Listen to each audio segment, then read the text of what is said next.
போது யாரா இருந்தாலும் எவ்வளவு பெரிய அறிவாளியா இருந்தாலும் சரி தவறு ஏற்படும், இல்லைன்னு சொல்ல முடியாது. ஆனா விவாதத்துக்கு வரும்போது கொஞ்சம் கேதர் பண்ணிட்டு கொஞ்சம் ஸ்டடி பண்ணிட்டு வரணும். இப்படிப்பட்ட இல்லாத கருத்துக்களை எல்லாம் கொண்டு வந்து இங்க வச்சு வாதாடி நம்முடைய நேரத்தை வீணடிக்கிறது அர்த்தமே இல்லை. கலீலியோ சொன்னது, கலீலியோ பூமி உருண்டேன்னு சொன்னதுக்காக என்ன இல்ல துன்புறுத்தப்படல.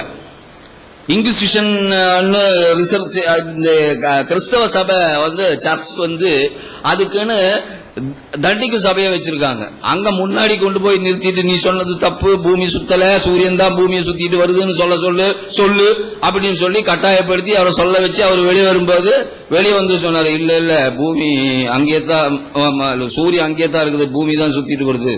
அறிவியல் புத்தகத்துல எல்லாம் இப்ப வந்து மாணவர்களுக்கு கூட இந்த விஷயம் தெரியும். டாக்டர் சார் எப்படி சொன்னாருன்னு தெரியல, பூமி உருண்டை அப்படின்றதுக்காக தான் வந்து கலீலியோ வந்து துன்புறுத்தினாங்க.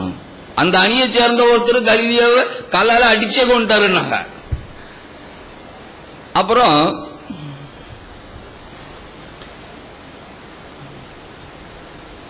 எம்பிரியாலஜி, அதாவது அடுத்தபடியாக அவர் வந்தது எதுக்கு அப்படின்னு கேட்டீங்கன்னாக்கா பரிணாம வளர்ச்சிக்கு வந்தார்.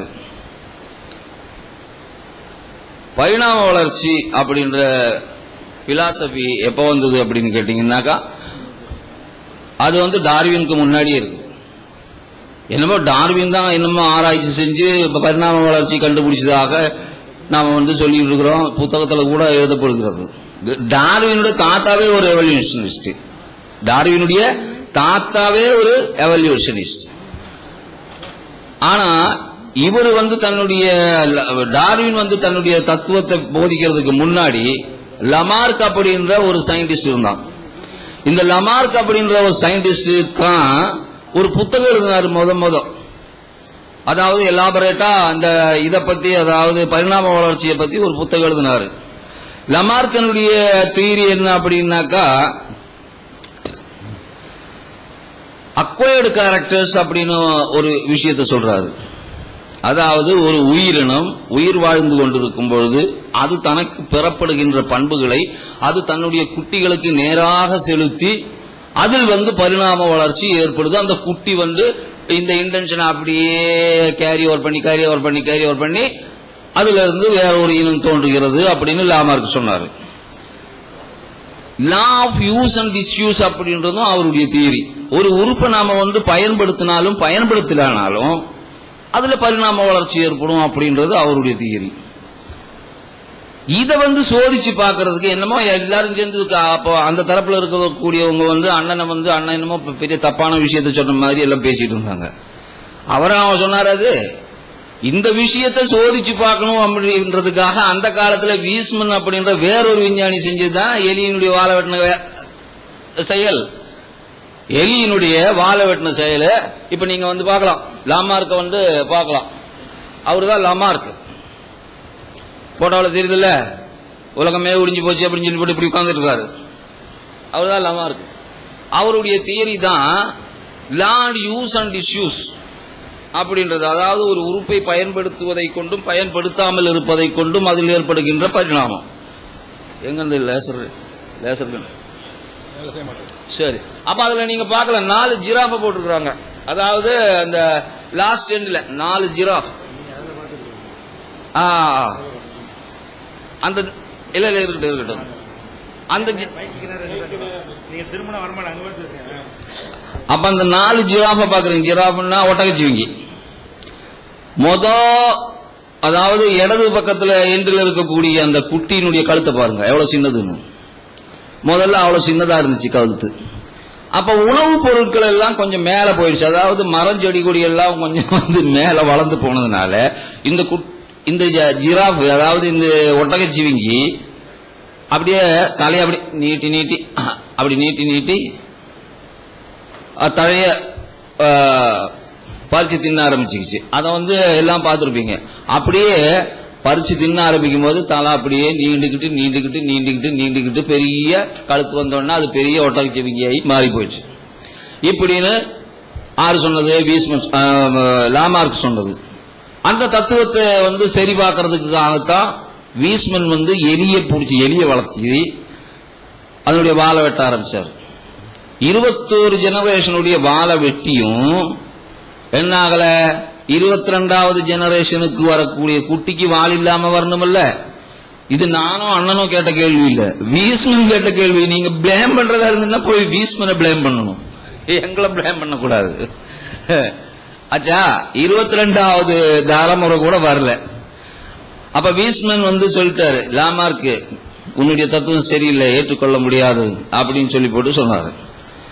அப்பதான் சில பேர் என்ன சொன்னாங்க, இது அக்வயர்டு கேரக்டர்ஸ் அப்படின்னா வாழை தானா முறிஞ்சு போயிருந்தா தான் அது இருக்கும்.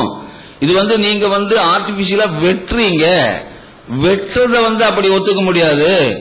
அது இயற்கையாவே கொஞ்சம் கொஞ்சமா மாறி வந்துச்சுன்னா அதுதான் குட்டிக்கு கடத்தும் அப்படின்னா. ஐயா, இயற்கையா மாறி வரணும்னாக்கா ஒரு காரணம் இருக்கணும்ல.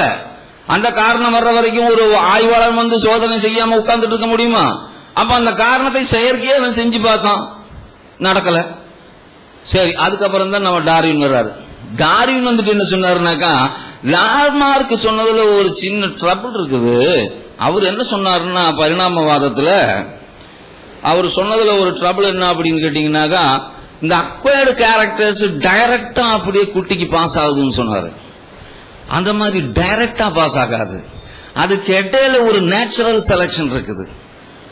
அப்படின்னா என்ன அர்த்தம்? நேச்சுரல் செலக்ஷன், இயற்கை தேர்வு.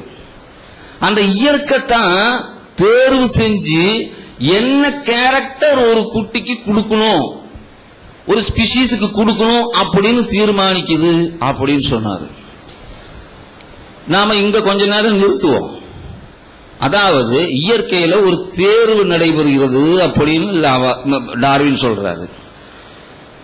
இயற்கையில தேர்வு நடக்கிறது அப்படின்னாக்கா இயற்கைக்கு என்ன பகுத்தறிவு உண்டா? தேர்வு அப்படின்றது பகுத்தறிவின் பார்ப்பட்ட செயல் தானே. அப்ப தேர்வு நடைபெறுகிறது அப்படின்னு சொன்னாலே அதை யாரு செய்வதாக நீங்கள் கூறுகின்றீர்களோ அந்த நபருக்கு அல்லது அந்த பொருளுக்கு பகுத்தறிவு உண்டுன்னு அதுக்கு அர்த்தம். பகுத்தறிவு இல்லாம தேர்வு செய்ய முடியுமா? ஒரு காலம் தேர்வு செய்ய முடியாது. நீங்க ஒரு எந்த சீட் எடுத்தாலும் அதாவது பரிசு சீட்டுல எந்த சீட்டுக்கு பரிசு கொடுக்கணும் தெரியாது. அந்த பரிசு சீட்டு எடுக்கும் போது கூட ஜனங்க எந்த சீரியல்ல எந்த நம்பர் எடுக்கலாம் அப்படின்னு சொல்லி போட்டு தேர்வு செஞ்சுதான் எடுக்கிறாங்க.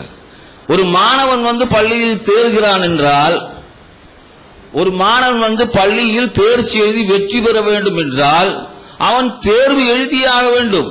வெற்றி பெறணும்னா தேர்வு எழுதியாக வேண்டும். இந்த தேர்வு தாள் யார் செய்யறது, தயாரிக்கிறது? தேர்வு தாள் யார் பிரிப்பேர் பண்றது? இந்த மாணவனை போன்றவன் அல்ல, மாணவனை விட அறிவில் சிறந்த ஒரு நபர் தான் இந்த தேர்வு தாளை ப்ரிப்பேர் பண்ணி அது அந்த தேர்வு தாள் அவனுக்கு கொடுத்து இதுல எல்லாம் பாஸ் ஆகுறானா அப்படின்னு சொல்லி போட்டு தேர்ச்சியை நிர்ணயம் பண்றாங்க. அப்ப தேர்வு அப்படின்னு சொன்னாலே என்ன ஆகி போச்சு, கடவுள் இருக்கு அப்படின்றது அதுல இருந்து அடிப்படையான உண்மையாக பெறப்படுகிறது. ஆனா அந்த தேர்வு செய்கிறது கடவுள் இல்லை, இயற்கை அப்படின்றது எவல்யூஷனிஸ்டினுடைய வாதம். இப்ப நாம கேட்கிறோம், தேர்வு செய்வது இயற்கையாக இருந்தால் இயற்கைன்னு ஒண்ணு இருக்கா? இயற்கைன்னு ஒண்ணு இருக்கா? இருந்தா காட்டு. நீங்க சொல்றீங்களே அல்லாஹ்னு ஒண்ணு இருந்தா காட்டுன்னு சொல்றீங்களே, இயற்கைன்னு ஒண்ணு இருந்தா காட்டுங்க, நாங்களும் ஒத்துக்கிறோம். நாம இயற்கை இயற்கைன்னு பேசிக்கிட்டு இருக்கோம். அந்த நாம இயற்கைன்னு பேசும்பொழுது அதுக்கு என்ன அர்த்தம்? இந்த பூமியில தாவரங்கள் எல்லாம் வளருது, சந்திரன்ல வளரல அப்படின்னு சொல்றோம். ஏன் சந்திரன்ல வளரல பூமியில வளருது அப்படின்னு நாம கேட்டா அதுக்கு பதில் யாரும் சொல்லக்கூடிய பதில் என்ன அப்படின்னு கேட்டீங்கன்னா, அது பூமியினுடைய இயற்கை. தாவரம் பூமியில வளருதுன்னா அது பூமியினுடைய இயற்கை. சந்திரன்ல வளரலன்னாக்கா அது சந்திரனுடைய இயற்கை. இங்க என்ன சொல்றோம்? குணத்தை சொல்றோம்.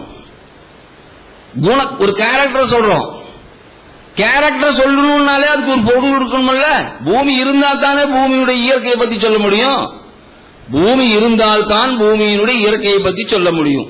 பூமி இல்லை என்றால் பூமியினுடைய இயற்கையை பற்றி சொல்ல முடியாது. ஆகவே பொருள் இருந்தால் தான் பொருளுடைய இயற்கையை பற்றி சொல்ல முடியும். இப்போ இந்த சின்ன கழுத்து இருக்கக்கூடிய ஜிராஃபுக்கு பெரிய கழுத்தை செலக்ட் செய்தது யாரு அப்படின்னு கேட்டா இயற்கைன்னு சொன்னா அந்த இயற்கை என்ற பொருள் எங்க இருக்கு? இங்க இந்த ஜிராஃப் தான் இயற்கை அப்படின்னு சொல்லுவீங்களோ? அப்ப எனக்கு நானே வளர்த்துக்கிட்டேனா, அப்ப எனக்கு நானே சிருஷ்டிச்சுட்டேனா? ஆகவே இந்த வாதம் பகுத்தறிவுடைய வாதமே அல்ல. பகுத்தறிவு என்ற பெயரில் நீங்கள் சொன்னீர்களானாலும் இதை பகுத்தறிவு நாம ஒத்துக்க முடியாது. சரி, அடுத்ததாக லமார்க்கினுடைய கருத்து சரியா தவறா அப்படின்னு சோதனை பண்றதுக்கு வீஸ்மன் வந்தார் இல்லையா? அந்த மாதிரி நம்ம டார்வின் சொன்னார இயற்கை தேர்வு, இது எவ்வளவு தூரம் சரி அப்படின்னு பார்க்கிறதுக்கு வேற ஒருத்தர் வந்தார். அவருடைய பேரு ஜெங்கின். பாக்குறீங்களா? அதான் ஜெங்கின். அவர் ஒரு என்ஜினியர்.